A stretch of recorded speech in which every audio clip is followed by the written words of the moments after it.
Hello बच्चों, science from Ankur villa में आपका जो सेशन चल रहा था क्लास 6 का साइंस का पार्ट, आप देख रहे होंगे कि हम लोग जो है वो चैप्टर 1 से स्टार्ट कर चुके हैं और आपको सारे चैप्टर्स लाइन बाय लाइन मिल रहे हैं। मे बी फिजिक्स बाइफर्केशन करके फिजिक्स केमिस्ट्री ऐसे अलग अलग हो, बट आपको सारे चैप्टर्स मिलेंगे और सारे क्लास के चैप्टर्स फ्री में मिलेंगे। और ऐसा कभी नहीं होगा कि यहाँ पे 2 चैप्टर पढ़ाने के बाद या 2 क्लास पढ़ाने के बाद आपसे फीस मांगी जाएगी या कोई ज्वाइन बटन आ जाए कि आपको कुछ पे करना पड़े। तो बी एश्योर्ड कि ऐसा नहीं होगा। ठीक है, हम लोग आगे स्टार्ट करते हैं और आज इस सेशन का कोशिश करेंगे कि वाइंड अप करें। तो दोनों जो इससे पहले हमने पार्ट्स कंप्लीट किए हैं उसका लिंक आपको इस चैनल में आई बटन पे ऊपर मिल जाएगा सजेशन में। तो अगर आप लोग पहली बार इसको देख रहे हो तो आप पीछे वाले चैप्टर्स को उस लिंक के थ्रू जाके देख सकते हो और साथ ही साथ डिस्क्रिप्शन बॉक्स में आपको उसका प्लेलिस्ट भी मिल जाती है। तो प्लेलिस्ट में जाके भी आप विजिट कर सकते हो कि हम लोग कौन कौन से क्लासेस ले रहे हैं और कुछ रैंडम क्लासेस भी हम लोगों ने कवर किए थे इसमें। ठीक है, स्टार्ट करते हैं। तो अब आपके पास नया एक टॉपिक आया है, इसमें नया टर्म आया है कॉन्ट्रैक्शन और एक्सपेंशन। ठीक है, सबसे पहले हम लोग बात कर लेते हैं कॉन्ट्रैक्शन और एक्सपेंशन की। तो कॉन्ट्रैक्ट का मतलब क्या होता है?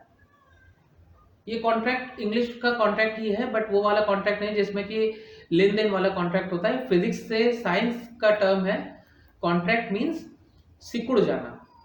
जैसे कोई चीज ऐसी है तो वो सिकुड़ जाए, हो सकता है वो छोटी हो जाए, हो सकता है वो डिफॉर्म हो जाए, लेकिन वो सिकुड़ना वो कॉन्ट्रैक्ट होता है। ठीक है, और इसी चीज को अगर हम रिवर्स बात करें, इसको या इसको, तो ये अगर अपनी पोजीशन को रीगेन कर ले या अर्लियर वो ऐसी पोजीशन पे हमको मिलता है और हम उसको हीट देते हैं तो वो एक्सपैंड कर जाता है। तो कॉन्ट्रैक्ट के केस में हमको किसी चीज को कूल करना पड़ता है और एक्सपैंड के केस में, एक्सपेंशन के केस में हमें किसी चीज को हीट करना पड़ता है। आगे आप बड़े क्लासेस में देखोगे, जैसे जैसे आप आगे बढ़ोगे, हीट के लिए ये वाला सिंबल यूज होता है, एक सिंपल सा छोटा सा ट्राइंगल, और इसको हम लोग ऐसे भी नोट कर सकते हैं। तो मेरा यहाँ पे सिर्फ इतना मतलब नहीं है कि आप क्लास 6 पास करो, आप अच्छे से 98% नंबर ले आओ। मेरा यहाँ बिल्कुल भी एम नहीं है। नंबर आपके भले थोड़े से कम हो बट नॉलेज पूरी होनी चाहिए। ठीक है ना? तो इसलिए हम यहाँ पे आपको थोड़ा थोड़ा आगे के टर्म्स भी, आगे की चीजें भी बताते चलेंगे। सिर्फ यहाँ पे मेरा मतलब है आपको नॉलेज प्रोवाइड करना, बाकी और कोई बहुत बड़ा मकसद नहीं है। ठीक, तो हम लोग यहाँ पे जैसे बात कर रहे थे कॉन्ट्रैक्शन और एक्सपेंशन। आपके बुक में जो एक एग्जाम्पल दिया हुआ है वो दिया है, कॉमन एग्जाम्पल है। आई डोंट नॉट डिसएग्री कि वो एग्जाम्पल कॉमन नहीं है, बट वो आपके पास है तो आप उसमें देखना। उसमें क्या है कि वो ये बोल रहा है कि जो ब्लैक स्मिथ होता है, लोहार होता है, आपने देखा होगा, वो लोहे से टूल्स बनाता है। घर पे अगर आपके यहाँ गार्डनिंग होती है तो खुरपी होती है जिससे मिट्टी खोदी जाती है। घर पे कभी काम हुआ हो तो फावड़ा होता है, स्पेड बोलते हैं उसको। लकड़ी काटने के लिए आपने देखा होगा एक्स होती है, कुल्हाड़ी होती है। ये सारे टूल्स के नाम आपने सुने हैं, इवन देखे भी होंगे। कैसे बनते हैं? वो सिर्फ एक ही ऑप्शन प्रोसेस होता है, मोल्डिंग का। जैसे ये है, मान लो ये पीस ऑफ आयरन है हमारे पास। अब इससे तो ना तो स्पेड बन सकता है ना एक्स बन सकता है। ठीक है, कुछ नहीं बन सकता, इससे कोई भी चीज नहीं बन सकती, कुछ नहीं है, किसी फॉर्म में नहीं बन, इससे सब कुछ सकता है बट ये किसी पर्टिकुलर फॉर्म में नहीं। तो क्या करेंगे, इस आयरन पीस को हीट किया जाएगा, हीट किया जाएगा साथ में बीट किया जाएगा। ठीक है, राइमिंग हो गया, हीट एंड बीट। इसको गर्म करेंगे, फिर इसको मारेंगे, इसको एक शेप प्रोवाइड की जाएगी। ठीक है, शेप प्रोवाइड की जाएगी। शेप प्रोवाइड करने से जैसे जैसे हम हीट देते जाएंगे ये मेल्ट होने लगेगा। आगे आने वाला एक टर्म है मेल्ट का, मतलब ये वहां बहने नहीं लगेगा, लेकिन ये थोड़ा सा लूज हो जाएगा। इसकी जो पैकिंग है, जो इसमें मॉलिक्यूल्स हैं, जो एटम्स हैं, वो क्लोजली पैक्ड है, टाइटली पैक्ड है, बिल्कुल स्ट्रांग है ये। लेकिन जैसे जैसे हम हीट देंगे तो वो लूज होने लगेंगे। जब वो लूज होने लगेंगे तो उसके बाद उस पर जो बीट करेंगे हथौड़े से, दूसरे हैमर से, किसी भी चीज से ठोकेंगे, इसको दबाएंगे, पटकेंगे, तो डिफॉर्म होने लगेगा। वो डिफॉर्मेशन में जो शेप होती है वो हम अपने अकॉर्डिंग देते हैं। हमको कुल्हाड़ी बनानी है तो अलग से शेप देंगे। ठीक है, ये आपकी बुक में जो एग्जांपल दिया है वो दिया है कि जो आपने बुलक कार्ट देखी होगी, बैलगाड़ी देखी हो या घोड़ा गाड़ी देखी हो, उसमें जो पहिए लगे होते हैं, इसको हटा देते हैं, पहले जगह खाली हो जाएगी हमारे पास।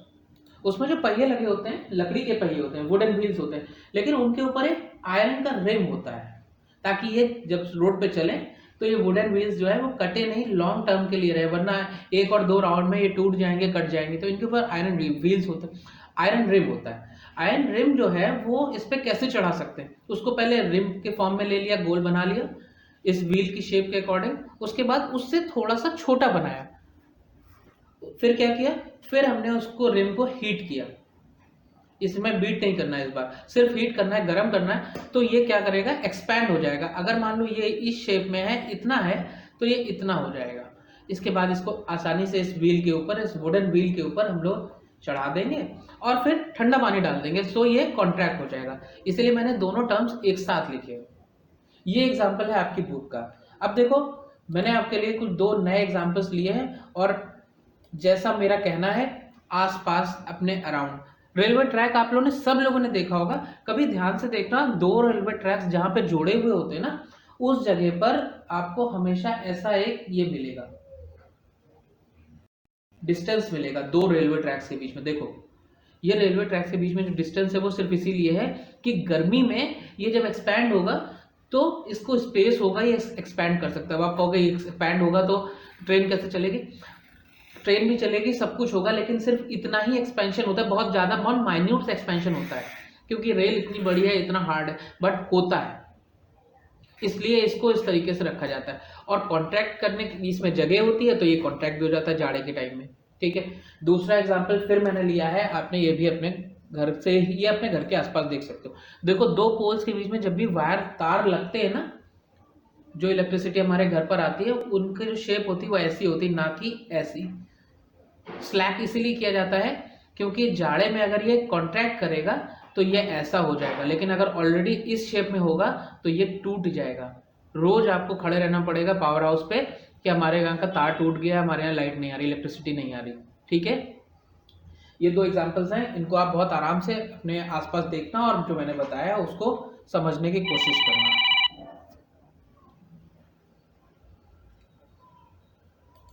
नेक्स्ट, ये टर्म हम लोग ऑलरेडी देख चुके हैं पीछे चैप्टर 5 में, उसका लिंक मैं यहाँ पर दे दूंगा। एवापोरेशन में क्या होता है, आपको हीट प्रोवाइड करनी होती है, हीट देंगे या सनलाइट में रख दो और ये गर्म हो जाएगा और आगे इस तरीके से वाटर की वेपर्स बन जाएंगी। ये टर्म हम लोग ऑलरेडी पढ़ चुके हैं। नेक्स्ट देखो क्या है, नेक्स्ट टर्म है मेल्टिंग का। मेल्टिंग में इन्होंने एक एग्जांपल लिया आपकी बुक में ही, मुझे इजी लगा और तो समझाने लायक भी है कि आप एक कैंडल को लो, कैंडल बर्न करो और उसको मेजर कर लो जलने से पहले, और उसके बाद थोड़ी देर उसको जलने के लिए छोड़ दो और फिर थोड़ी देर बाद उसको, उसकी लेंथ मेजर करो। देखो, कैंडल जो है वो छोटी हो जाएगी क्योंकि उसमें जो वैक्स है, मोम है, वो मेल्ट कर जाएगी, मेल्ट करने से खत्म हो जाएगा। एक और एग्जांपल लिया गया है इंसेंस स्टिक का। इंसेंस स्टिक, इंसेंस स्टिक क्या होता है, अगरबत्ती जो पूजा में यूज होती है ना,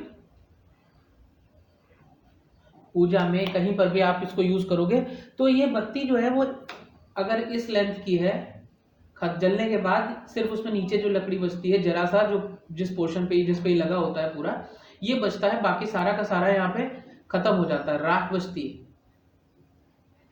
ठीक है, सूट बोलते हैं इसको, राख बचती है और बाकी जो उसमें जल जाता है वो आपके एयर में आ जाता है, इंसेंस स्मेल, इंसेंस कुछ भी बोल लो। तो चेंज हुआ ना, हम लोग यहाँ जो बात करने की कोशिश कर रहे हैं वो change, contraction expansion is nothing but a change. इसको चेंज करना है, ये चेंज है एक तरीके का। कॉन्ट्रैक्ट किया तो अपनी पोजीशन को उसने चेंज कर लिया, एक्सपैंड हुआ तो फिर चेंज कर लिया, एवापोरेशन हुआ तो इस एक स्टेट से दूसरे स्टेट में चेंज हुआ, मेल्टिंग हुई तो साइज में चेंज हुआ, इंसेंस स्टिक का हुआ तो एक फॉर्म से दूसरे फॉर्म में चला गया। देखो, सॉलिड था, इंसेंस स्टिक को आप छू सकते हो, लेकिन जो उसमें से जलने के बाद जो ऐश बची, राख बची और जो इंसेंस निकली, उसे आप राख को छू सकते हो, बट जो इंसेंस निकली उसको आप छू नहीं सकते, फॉर्म चेंज हो गया। ठीक है, तो चैप्टर वाइंड अप, अभी टाइम है हमारे पास तो चैप्टर वाइंड अप करते हैं, एक्सरसाइजेस को ले लेते हैं। To walk through a waterlogged area, you usually shorten the length of your dress by folding it. Can this change be reversed? ये बोल रहा है कि आप जब पानी कहीं पे भरा हुआ हो तो आप वहां से जब निकलते हो तो आपने पैंट को थोड़ा सा ऊपर की तरफ फोल्ड कर लेते हो, जो पैंट का फोल्ड है वो क्या रिवर्सिबल है? ऑब्वियसली रिवर्सिबल है। जब हम उस एरिया से पार कर जाएंगे, अगर पैर गंदे हो गए तो हम धो लेंगे, धोने के बाद अपने जो हमने फोल्ड किया है पैंट को, उसको हम क्या करेंगे? ओपन कर देंगे। रिवर्सिबल है, हो गया। Next question, you accidentally dropped your favourite toy and broke it, this is a change you did not want, can this change be reverse? Session 1 में मैंने इस तरीके का एक एग्जाम्पल नहीं लिया था, लेकिन एक बात बोली थी, somehow changes are favourable, somehow changes are unfavourable. कुछ हमें अच्छे लगते हैं, कुछ हमें अच्छे नहीं लगते हैं। अगर आप चाहोगे तो मैं लिंक उसका यहाँ पर भी दे दूंगा इस सेशन में, आप वहाँ पे से स्टार्ट में एक बार जाके उसको देख सकते हो। ये वाला चेंज इरिवर्सिबल है। आपका टॉय अगर एक बार टूट गया तो खत्म हो जाएगा। Next, some changes are listed in the following table. For each change write in blank column whether the change can be reversed or not. Change reverse हो सकता है या नहीं हो सकता है, ये आपको इसके आगे लिख के बताना है। तो पहला क्वेश्चन है, सीरियल नंबर है, चेंज है, यस और नो लिखना है। देखते हैं पहला क्वेश्चन क्या आ रहा है हमारे सामने। सारे आ गए। The sawing of a piece of wood, लकड़ी को काट देंगे फिर लकड़ी जोड़ सकते हैं, कैन बी रिवर्स्ड और यस, तो यस और नो के फॉर्म में लिखना है, इसमें नो हो जाएगा, रिवर्स नहीं होगा। मेल्टिंग ऑफ आइस कैंडी, इसको दोबारा से मेल्ट कर सकते हैं, तो दोबारा से इसको फ्रीज कर सकते हैं, हो जाएगा। डिजॉल्विंग शुगर इन वाटर, बताओ इसको क्या करें? एवापोरेट करेंगे तो ये पानी चला जाएगा और शुगर क्रिस्टल्स हमारे पास बच जाएंगे, so it is a reversible. Cooking of food, एक बार खाना बन के पक के तैयार हो गया, सब्जी कच्ची थी अब बन गई, अभी नहीं हो सकता है, नॉन रिवर्सिबल है, ये no. The ripening of mango, mango एक बार पक गया, सेम खाने वाली कंडीशन है। सॉरिंग ऑफ मिल्क, मिल्क एक बार खट्टा हो गया, खराब हो गया, तो उसके बाद उसको रिवर्स नहीं किया जा सकता। नेक्स्ट देखते हैं क्या क्वेश्चन आ रहा है। क्या हो गया?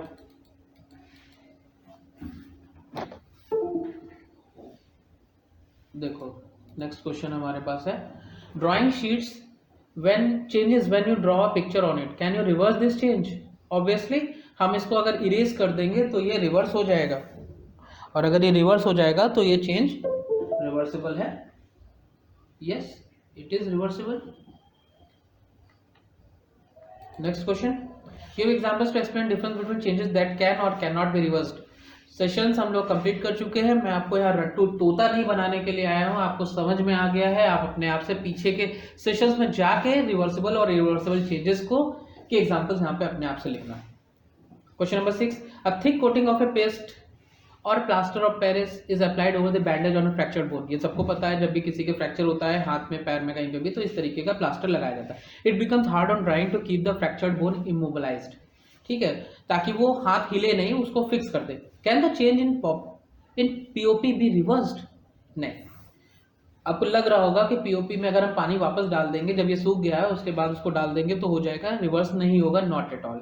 ये बिल्कुल सेम एग्जांपल है, जैसे घर बनता है, घर में सीमेंट यूज होती है, तो सीमेंट में पानी डालते हैं वो हार्ड हो जाती है, लेकिन उसका कोई और ऑप्शन नहीं, उसको तोड़ के कैसे छान के आप उसको दोबारा से रिवर्स नहीं कर सकते, तो ये वाला रिवर्सिबल नहीं है, it is not reversible. Last question है I think, a bag of cement lying in open gets wet due to, ठीक है, जो मैंने पीछे वाले क्वेश्चन में एग्जांपल लिया था वो यहाँ पे आ गया, it is also non reversible. Chapter खत्म। कोई डाउट कुछ भी रहता है आप मुझसे जरूर पूछें, कमेंट में बताएं, तो हम लोग को आसानी रहेगी आगे के सेशंस को कंप्लीट बनाने में, और अगर कुछ रहता है तो उसको और मेकअप करने के लिए, क्वालिटी इंप्रूव करने के लिए आप लोग के कमेंट्स बहुत ज़्यादा इंपॉर्टेंट है हमारे लिए। आज का सेशन यही वाइंड अप करते हैं। Thank you.